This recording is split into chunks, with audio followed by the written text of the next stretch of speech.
wanted to take just a few minutes to talk with you a little bit about loneliness and COVID-19. I've had a few phone calls and even a few emails from people who have said things to me like this. Larry, I'm going out of my mind. I don't know what I'm going to do. I've got to have some human interaction. How long is this going to go on? Will we ever be back in church again? Will I ever be able to go out to eat again?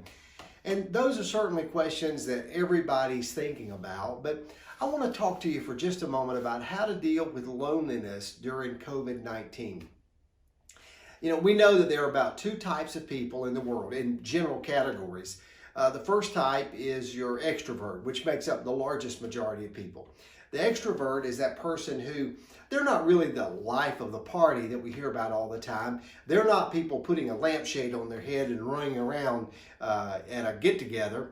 But really, an extrovert is the kind of person who gets their energy, their enthusiasm, their power from people, being around people. They draw energy from people. They come alive when they're with people. They need people. That's the way the majority of folks are. And then there's your introverts. Your introverts are the types of people who they don't really need people. They don't get their energy from people. They get their energy from books and reading and thinking and taking walks on the beach by themselves. They just enjoy being by themselves, and being with crowds drains them. It doesn't motivate them. But that's not the majority of people. The majority of people are extroverts, and that's probably the way some of you are. And so here you are finding yourself really wanting to be at church to meet and be around your friends, or at work and see your friends, even to go to a restaurant and be around other people. You just need people.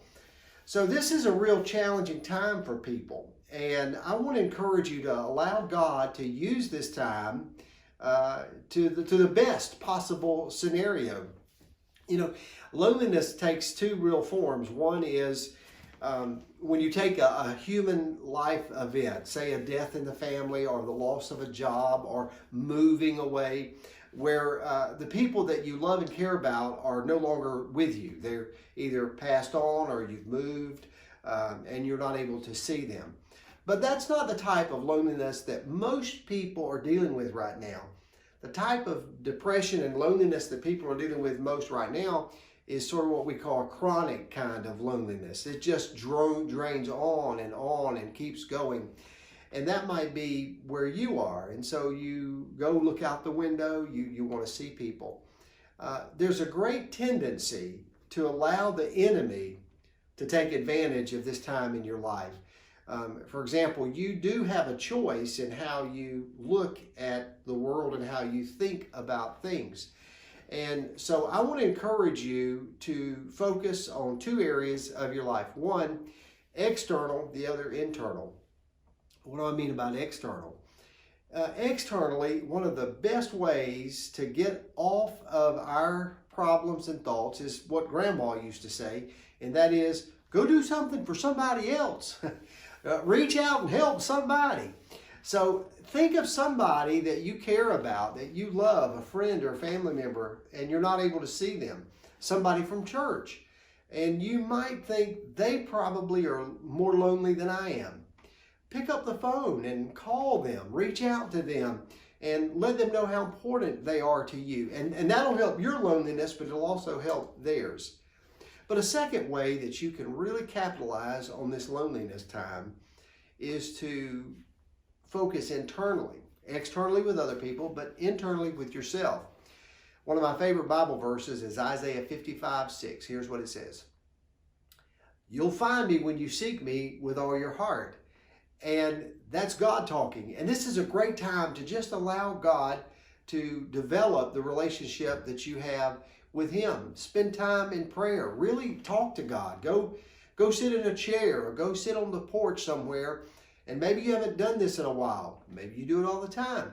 But if you haven't done it in a while, just sit down and just focus on the Lord and your relationship with Him.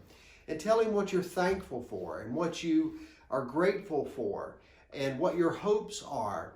And just spend and invest some time talking to the Lord. And then I want to encourage you to act as if things are going better in your life than they are. You might say, well, Larry, that's kind of fake, isn't it? No, not really. I don't call it fake. I call it faith. Faith. Because here's what the Bible says. Faith is evidence of things unseen, the hope for things which we would like to see. And so just go ahead and thank God that soon this will be over. Soon you'll be back with your friends, and avoid the temptation to think about the negatives. I had a friend one time who said, Larry, you got to take care of the ants in your life. The ants, the A-N-T-S's, the ants, the automatic negative thoughts. You just got to stop them.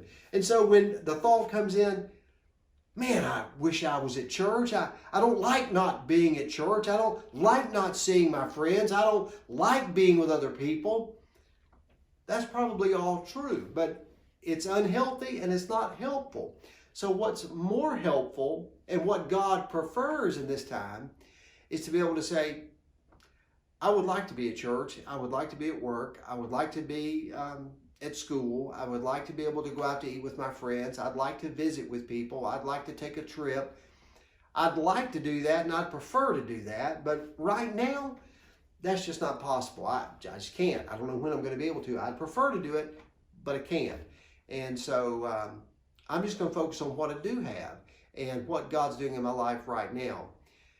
My mother used to have a statement on our refrigerator, and here's what it said. Positive thinking doesn't always work, but negative thinking does.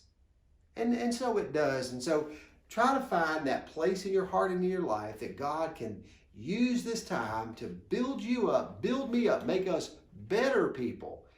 And I hope this has been somewhat helpful today.